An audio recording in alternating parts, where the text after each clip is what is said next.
Você já imaginou acordar num mundo onde uma assinatura pode mudar o rumo da economia global? Foi exatamente isso que aconteceu numa fria manhã de fevereiro, em 2025, quando Donald Trump decidiu, numa canetada, impor tarifas agressivas de 25% sobre as importações de aço e alumínio vindas do Canadá, México e União Europeia.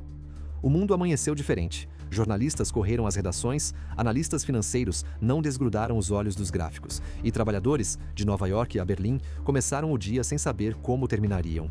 A medida de Trump não era apenas mais uma estratégia política, era uma declaração clara de guerra comercial contra aqueles que, por décadas, foram considerados aliados fiéis dos Estados Unidos. O impacto foi imediato. Não se tratava apenas de números frios ou gráficos complexos, mas da vida real de milhares de famílias, dos empregos de milhões de trabalhadores e do futuro econômico de nações inteiras. Em Ottawa, Justin Trudeau precisou responder rápido. O Canadá sempre se viu como um parceiro incondicional dos Estados Unidos, mas diante da ameaça às suas indústrias vitais, não havia espaço para cortesia. O governo canadense anunciou um chocante plano de retaliação tarifária, avaliado em inacreditáveis 760 bilhões de dólares. Era uma resposta sem precedentes, algo que ultrapassava todas as expectativas mais pessimistas. Trudeau foi claro em seu discurso. Amizades são importantes, mas nossa soberania econômica é sagrada. Mas antes que o mundo sequer pudesse digerir essa reação canadense, a União Europeia fez seu movimento, com uma rapidez quase assustadora.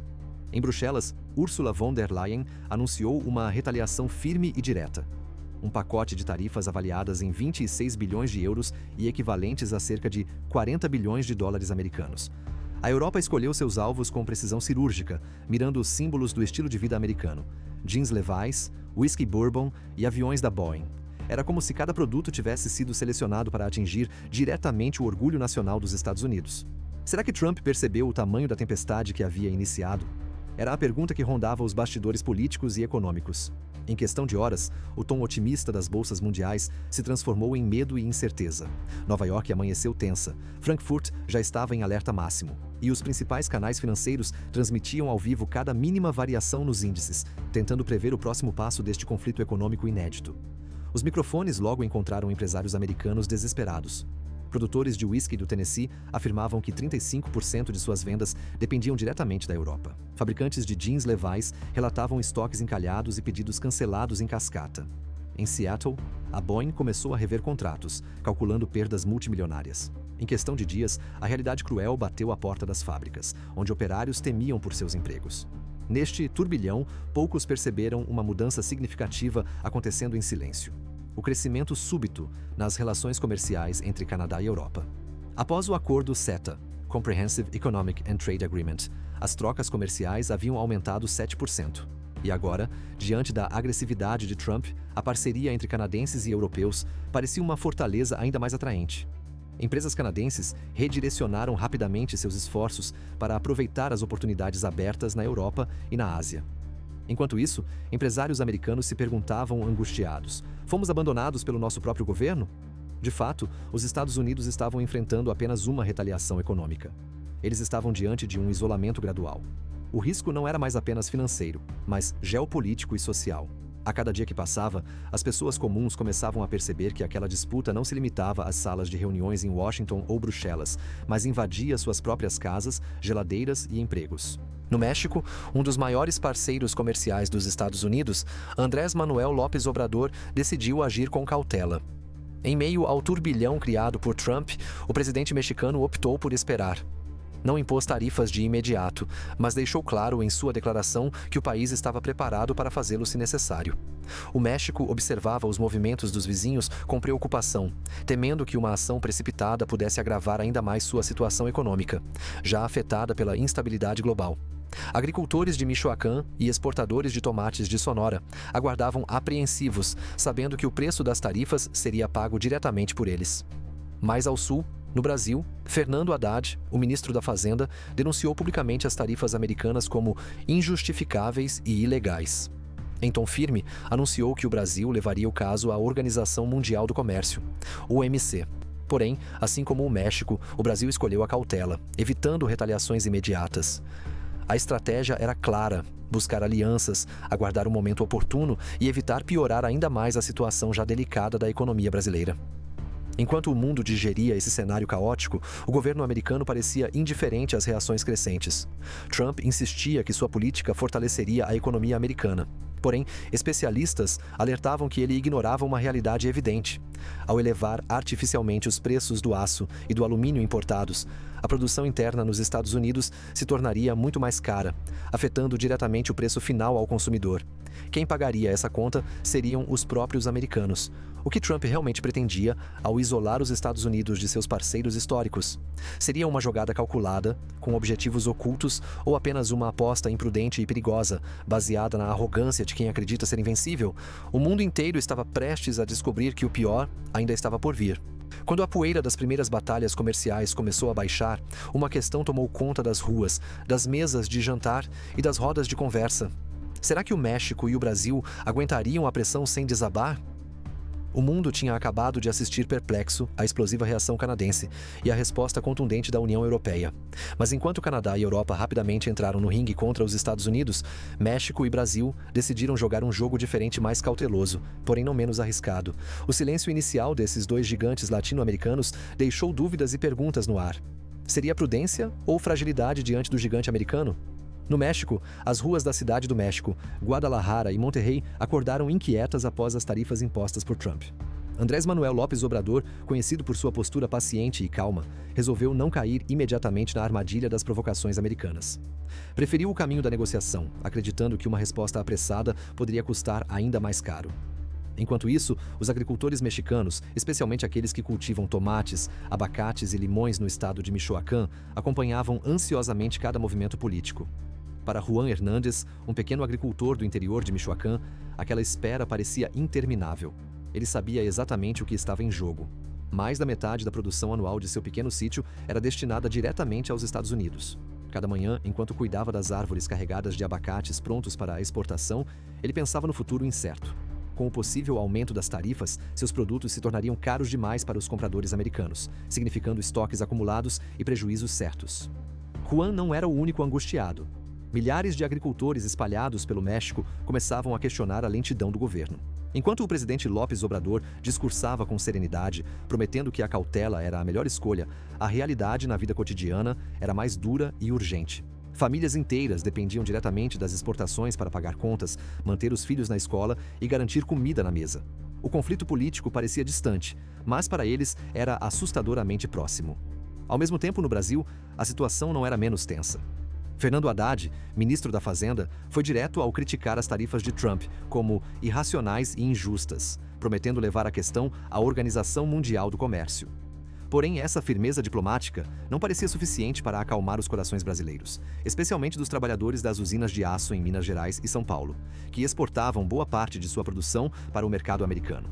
Em uma dessas usinas, localizada em Ipatinga, Minas Gerais, trabalhava Flávio dos Santos, operário com mais de 15 anos de experiência no setor siderúrgico. Pai de 3 filhos, Flávio viu com medo as notícias da nova guerra comercial. Em poucos dias, os primeiros cortes já começaram. Primeiro horas extras canceladas, depois contratos temporários não renovados, até finalmente chegar à ameaça real de desemprego. A instabilidade econômica que parecia distante em Brasília estava agora em sua mesa, na sua casa, afetando seus planos mais básicos. Histórias como a de Flávio dos Santos são a verdadeira face de uma guerra comercial.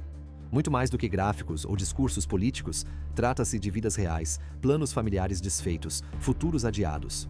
As decisões tomadas em gabinetes fechados tinham consequências imediatas e palpáveis na vida de pessoas comuns, que muitas vezes não tinham ideia da magnitude desses jogos geopolíticos, mas eram as primeiras vítimas das suas consequências. Especialistas argumentavam que ambos os países temiam que uma retaliação imediata pudesse piorar ainda mais suas situações internas já delicadas. Brasil, recém-recuperado de anos difíceis economicamente, não queria correr o risco de entrar numa espiral negativa que destruísse o pouco de crescimento econômico que vinha conseguindo alcançar. México, por outro lado, sabia da extrema dependência comercial dos Estados Unidos, preferia evitar o confronto direto, tentando encontrar uma saída diplomática menos devastadora. Os protestos em Guadalajara, as reuniões tensas nas câmaras comerciais de São Paulo e as conversas ansiosas nas casas de famílias comuns deixavam claro que algo precisava mudar rapidamente. O conflito comercial criado por Trump estava revelando não só fragilidades econômicas, mas também sociais. Como poderiam esses países se proteger sem que seus cidadãos fossem as vítimas dessa guerra de gigantes? Era possível encontrar uma solução equilibrada sem entrar em confronto direto com os Estados Unidos? No fundo, o que estava acontecendo era uma profunda reflexão sobre soberania e dignidade econômica. Até que ponto um país deve tolerar ataques comerciais antes de reagir firmemente? Se México e Brasil quisessem preservar sua dignidade econômica e social, precisariam agir rapidamente, mas sem esquecer que, acima de tudo, suas decisões impactariam diretamente pessoas reais. E se eu te dissesse que, de repente, a maior potência econômica do mundo exigiu que seu vizinho se tornasse parte do seu próprio território para encerrar uma guerra comercial? Pois foi exatamente o que Donald Trump fez ao anunciar uma tarifa histórica de 50% sobre todos os produtos canadenses. No dia 10 de março de 2025, Trump sacudiu o mundo com uma exigência inédita. O Canadá só teria as tarifas removidas caso aceitasse se tornar o 51º estado americano. Não era apenas um pedido extravagante, era um ataque frontal à soberania canadense.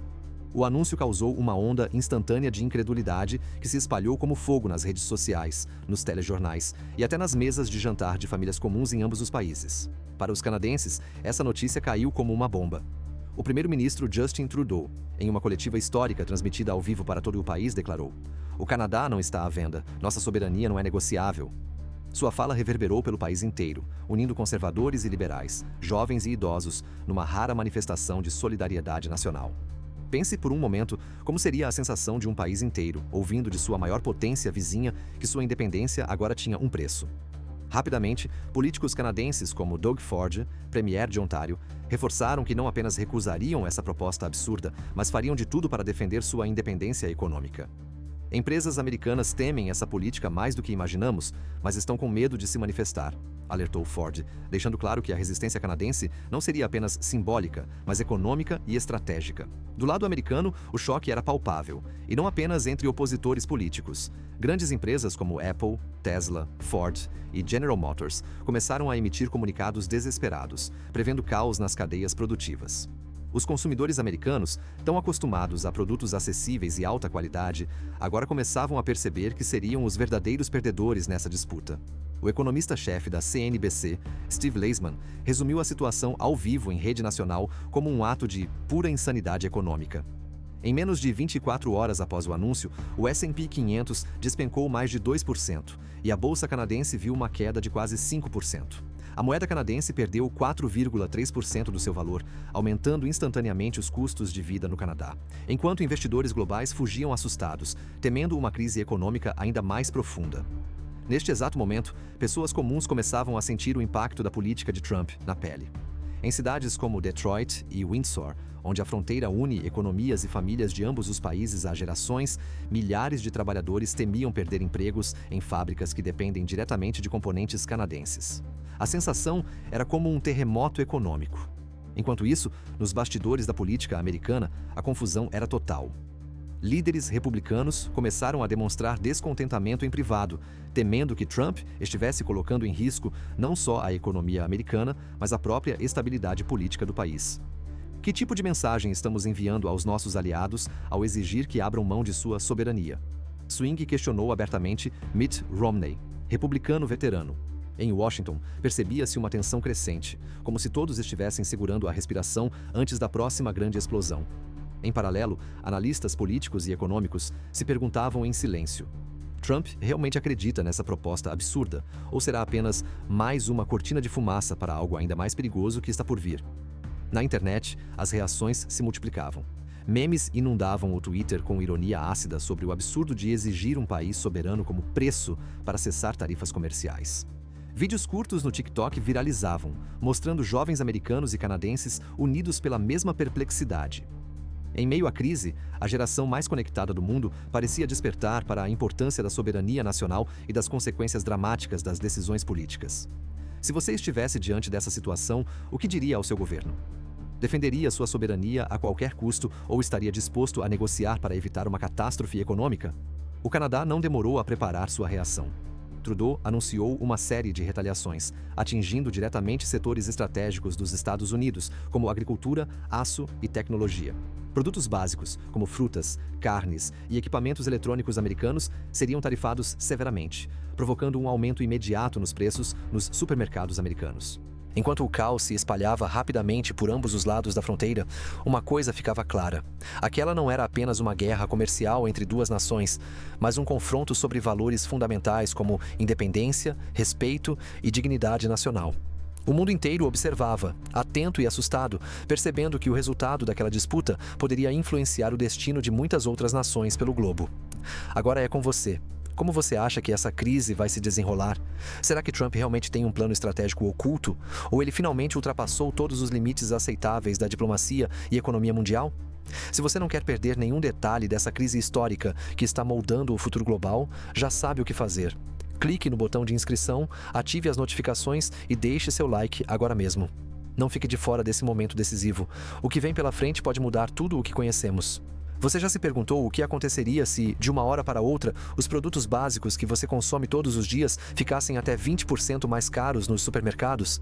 Pois é exatamente isso que está prestes a acontecer em milhões de lares americanos devido à guerra comercial iniciada por Trump contra o Canadá.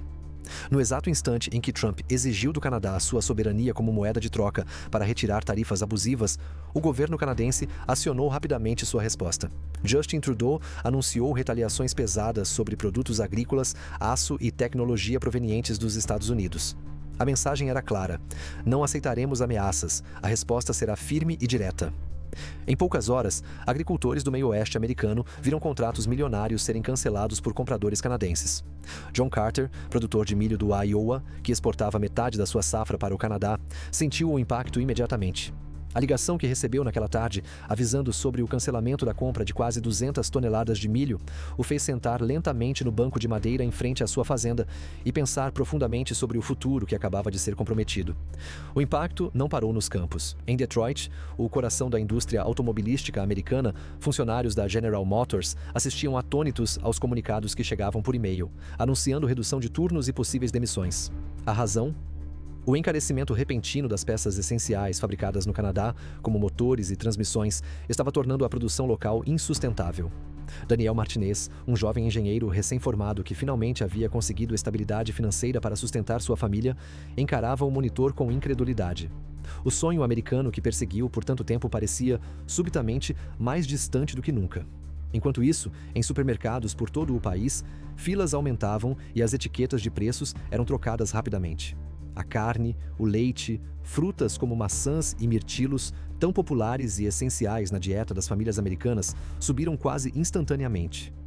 A aposentada Mary Ann Parker, que vive na Flórida com uma renda mensal fixa, não conteve as lágrimas ao ver o preço da carne subir pela terceira vez em menos de uma semana. Como vou conseguir comprar comida no mês que vem? Mas se nos Estados Unidos a situação já parecia difícil, no Canadá o clima não era menos preocupante.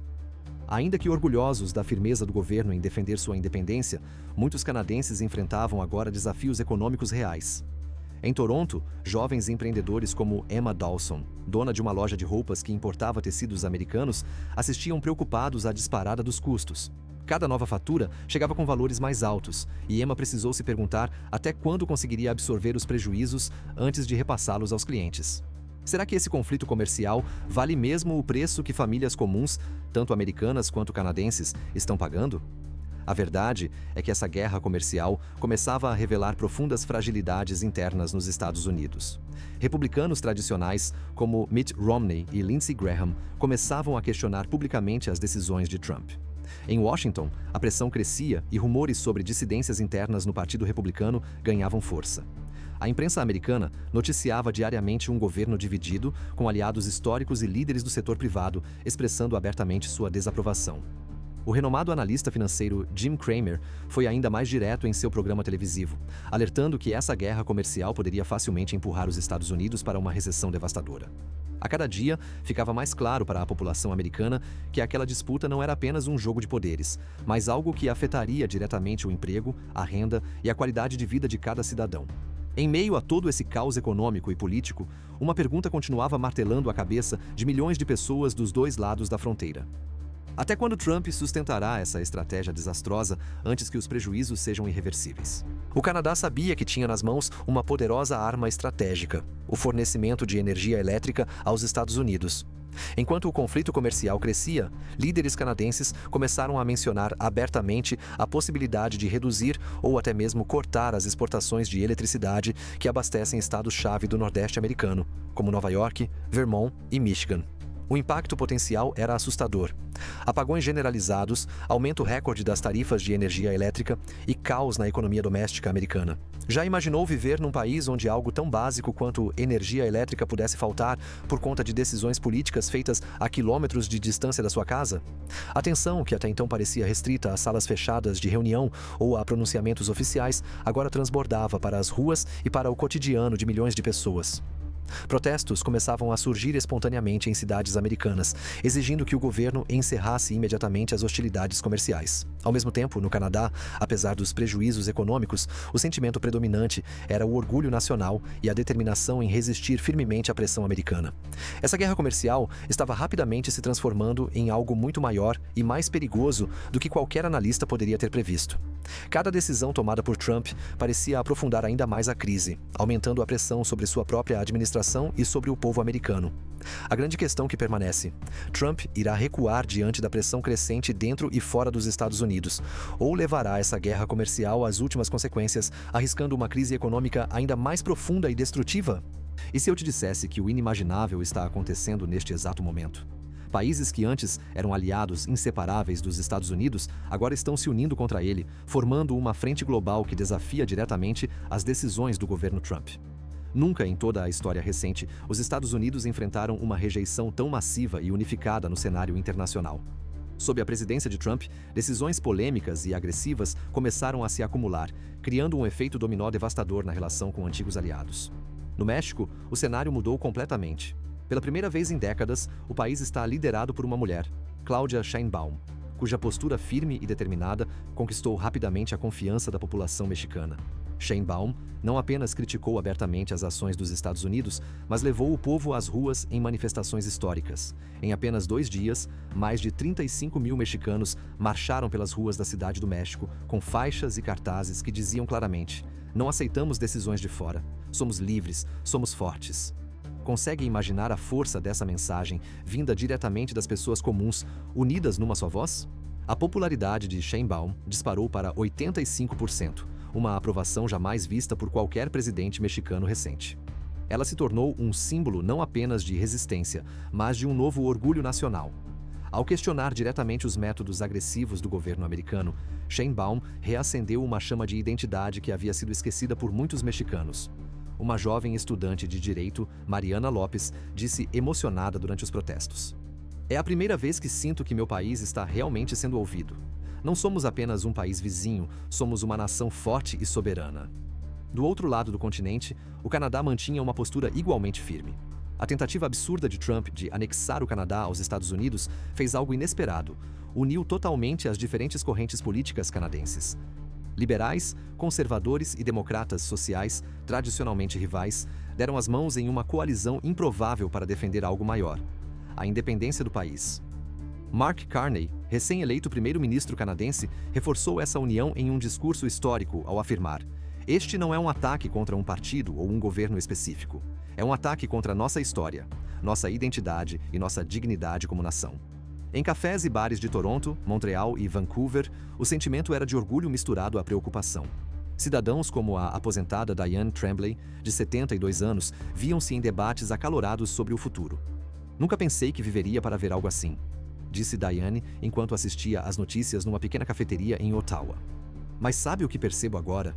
Não importa quão diferentes sejamos politicamente, somos todos canadenses." Trump nos lembrou disso.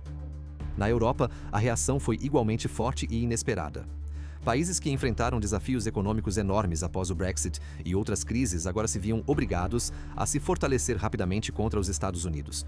França, Alemanha e Itália lideraram a formação de uma aliança inédita, deixando claro que resistiriam à pressão econômica de Trump e não se submeteriam às suas exigências. As exportações de vinho francês e automóveis alemães, alvos das tarifas americanas, foram rapidamente redirecionadas para novos mercados na Ásia e América Latina.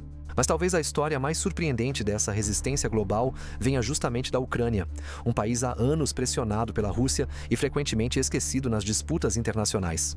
Sob a liderança de Volodymyr Zelensky, a Ucrânia se ergueu com força inesperada. Enquanto Trump minimizava publicamente a importância da Ucrânia em suas políticas, Zelensky aproveitou o momento para consolidar sua popularidade em quase 70%. Milhares de ucranianos saíram às ruas de Kiev, Odessa e Lviv, declarando abertamente que não aceitariam mais ser moeda de troca em jogos internacionais. Nosso destino não será decidido em Washington, nem em Moscou, declarou Zelensky em um discurso transmitido ao vivo, levando milhares às lágrimas. O desgaste diplomático dos Estados Unidos sob Trump já era visível.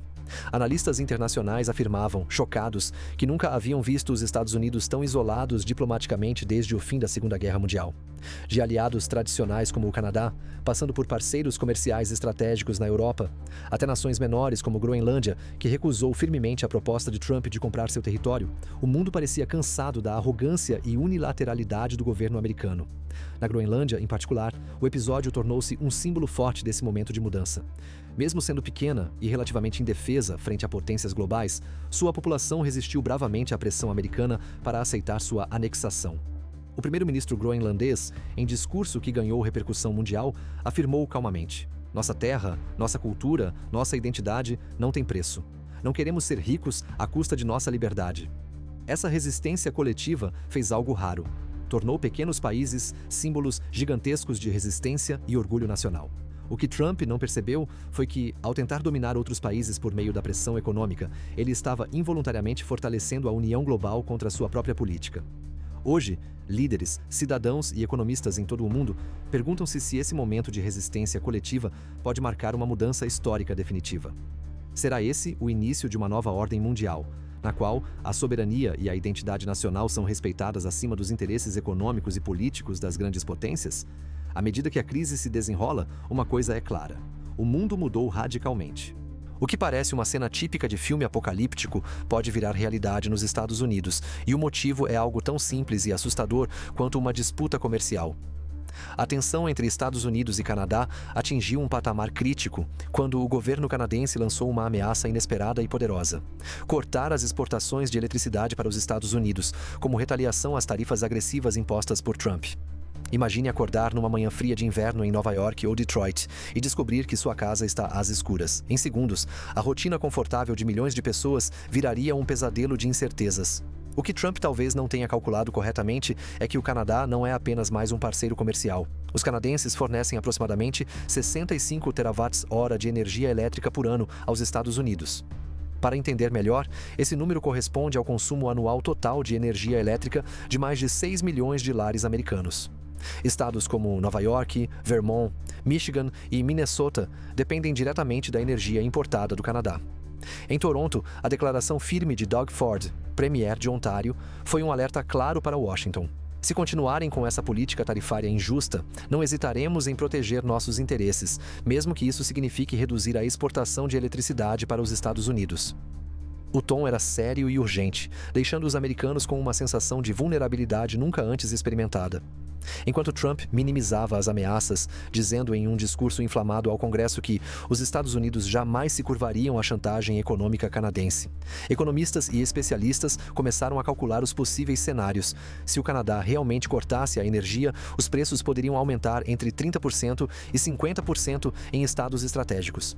Indústrias inteiras, especialmente a automobilística e tecnológica, seriam duramente afetadas. O impacto não seria apenas econômico, mas emocional e social, gerando pânico em famílias comuns que nada têm a ver com disputas políticas. Mas afinal, será mesmo possível o Canadá simplesmente desligar as tomadas dos Estados Unidos da noite para o dia? Não é tão simples. O sistema elétrico norte-americano é altamente integrado. No entanto, o Canadá poderia sim reduzir gradualmente suas exportações ou aumentar os preços ao ponto de tornar a situação quase insustentável para os americanos. Isso não é apenas uma ameaça hipotética. É uma arma econômica real e poderosa. E não é só a energia elétrica que o Canadá controla. Os canadenses têm nas mãos outras cartas perigosas: aço, níquel e petróleo. Para se ter uma ideia, os Estados Unidos importam 30% de seu alumínio diretamente do Canadá. Imagine o impacto econômico se, subitamente, as indústrias americanas não tivessem mais acesso fácil a esse recurso essencial para a fabricação de tudo. desde latas de refrigerante até aviões comerciais. As fábricas automotivas, especialmente em Detroit e no Tennessee, seriam as primeiras vítimas. Sem o alumínio canadense, o custo dos carros dispararia e as demissões se tornariam inevitáveis. O níquel canadense, essencial para a produção das baterias dos carros elétricos, corresponde a 20% do total consumido nos Estados Unidos. Em tempos de transição energética e ambiental, depender tanto de um único país que agora ameaça retaliar agressivamente é uma situação extremamente vulnerável para uma economia do tamanho da americana. Trump teria considerado esse risco? Além disso, não podemos esquecer o petróleo canadense. Diariamente, os Estados Unidos importam do Canadá mais de 1,4 milhões de barris de petróleo. Caso os canadenses decidissem desacelerar essas exportações, os preços dos combustíveis disparariam em poucos dias. Como você se sentiria ao ver o preço da gasolina ou do diesel dobrar repentinamente? A crise se tornaria um problema diário e provocando revolta generalizada. No entanto, enquanto o governo americano insistia que não cederia às ameaças, cidadãos comuns começaram a perceber claramente que algo muito errado estava acontecendo. Em Nova York, protestos espontâneos surgiram exigindo que o governo recuasse das políticas tarifárias para evitar um desastre energético iminente. Em Vermont, uma mãe chamada Lisa Evans contou emocionada como tinha medo de não conseguir aquecer sua casa durante o inverno rigoroso. "Eu não me importo com política, mas minha família está assustada. Será que Washington se importa com a gente?" questionava Lisa, refletindo o sentimento de milhões de americanos. A crise energética ameaçada pelo Canadá trouxe à tona uma realidade perturbadora. O preço das disputas políticas raramente é pago por quem as causa, mas sempre por aqueles que têm menos condições de suportá-las. Trump, na tentativa de demonstrar força, estava colocando em risco a segurança e o bem-estar do próprio povo que prometeu proteger. A verdade é que, embora o Canadá ainda não tenha virado essa chave literalmente, a ameaça já surtiu um efeito devastador na confiança econômica americana. Empresas começaram a reconsiderar investimentos nos Estados Unidos, percebendo que o país talvez não fosse mais tão estável e seguro quanto acreditavam. Trabalhadores começaram a se perguntar se seus empregos estariam garantidos e famílias inteiras passaram a viver com a sensação constante de insegurança. Mas a grande pergunta que ecoa cada vez mais alto nas ruas e nas mentes dos cidadãos comuns é essa: Trump vai perceber que o preço político que ele tanto deseja cobrar do Canadá está sendo pago, na verdade, pelos próprios americanos? E se o conflito econômico que começou como uma guerra comercial terminasse transformando radicalmente o equilíbrio de poder mundial? Você já imaginou um futuro onde os Estados Unidos deixam de ser o centro econômico global? Talvez você não tenha percebido ainda, mas é exatamente isso que está acontecendo agora, bem diante dos nossos olhos. Em março de 2025, logo após os Estados Unidos anunciarem novas tarifas sobre produtos chineses, a China tomou uma decisão inesperada. Redirecionou boa parte das suas importações energéticas e agrícolas para o Canadá e para países da União Europeia. Para entender o impacto dessa mudança, basta saber que antes dessa crise, quase metade da produção agrícola americana destinada à China sustentava milhares de fazendas nos Estados Unidos. Agora, essas exportações simplesmente desapareceram. Produtores rurais de estados como Iowa, Illinois e Nebraska viram suas safras de soja e milho perderem mercado da noite para o dia. Um agricultor de Iowa, Michael Richardson, declarou com voz embargada à rede CNN: "Investi tudo o que tinha na minha fazenda e agora simplesmente não tenho para quem vender minha produção. Como vou dizer aos meus filhos que nosso sustento desapareceu porque meu próprio governo criou essa situação?" Enquanto os agricultores americanos sofriam, os canadenses comemoravam a nova parceria estratégica com a China. O Canadá viu suas exportações de petróleo e gás natural liquefeito aumentarem em níveis históricos. Só para se ter uma ideia da dimensão, o Canadá triplicou a exportação de petróleo para a China em questão de meses, atingindo quase 50% do total de suas exportações. Isso fortaleceu imediatamente a economia canadense, ajudando o país a absorver o impacto das sanções americanas com mais tranquilidade. Mas não foi apenas a agricultura ou a energia. Grandes empresas americanas do setor de tecnologia, como Intel, Tesla e Google, começaram a perder participação no mercado chinês, vendo suas ações despencarem nas bolsas mundiais. A economia americana, que parecia indestrutível até então, começou a dar sinais claros de vulnerabilidade. O economista Paul Krugman alertou em sua coluna no New York Times: "Estamos diante de uma crise inédita que pode marcar o início do fim da hegemonia econômica americana." Nesse cenário, uma pergunta inevitável surgiu em cada roda de conversa, em cada mesa de jantar. Trump calculou errado suas ações ou estaria disposto a levar os Estados Unidos à ruína econômica apenas por orgulho e arrogância? Os protestos internos cresceram exponencialmente. Milhões de americanos foram às ruas em manifestações sem precedentes, exigindo o fim imediato das políticas tarifárias. O Congresso americano foi pressionado a tomar medidas rápidas e urgentes para frear Trump. A pressão se tornou insuportável. Em uma sessão histórica do Congresso, senadores e deputados, tanto democratas quanto republicanos, finalmente decidiram agir em conjunto. Uma resolução bipartidária foi aprovada, exigindo o fim imediato das hostilidades comerciais contra aliados estratégicos e abrindo negociações urgentes com Canadá, México e Europa para evitar danos irreparáveis. Trump, isolado politicamente, precisou recuar. Em um pronunciamento amargo, anunciou a suspensão imediata das tarifas impostas ao Canadá, ao México e à União Europeia. Embora tenha tentado apresentar sua decisão como um gesto magnânimo de boa vontade, todos sabiam que era, na verdade, uma derrota humilhante. Para milhões de cidadãos comuns, era tarde demais. Famílias americanas já haviam perdido empregos, pequenos negócios tinham quebrado e agricultores acumulavam dívidas imensas. No Canadá e Europa, havia orgulho e alívio, mas também cicatrizes profundas deixadas pela crise. Mas em meio a tanta dor, surgiu também uma lição importante. Conflitos comerciais e políticos têm impactos reais e profundos sobre pessoas comuns que muitas vezes não têm voz nessas decisões. Essa crise não foi apenas sobre tarifas, mas sobre respeito, dignidade e responsabilidade dos governantes com aqueles que juraram proteger. Agora, mais do que nunca, o mundo precisa entender que decisões políticas têm consequências humanas profundas e que líderes precisam agir com responsabilidade e empatia. O desfecho dessa crise econômica trouxe também uma nova perspectiva sobre o papel das pessoas comuns na política global. Protestos populares, a união entre cidadãos de diferentes países e a pressão exercida sobre governantes demonstraram que, juntos, temos mais poder do que imaginamos. Talvez estejamos entrando em uma nova era, onde o poder econômico global será compartilhado de forma mais justa e onde decisões unilaterais e arrogantes sejam finalmente rejeitadas pelo mundo. Por isso, se ainda não fez, não deixe de se inscrever no canal agora mesmo, ative as notificações para receber nossos próximos conteúdos e, claro, não esqueça de curtir este vídeo. Obrigado por acompanhar essa jornada histórica conosco. Continue conectado, porque esta história ainda não acabou. Nos vemos no próximo vídeo. Até lá, cuide-se e continue atento.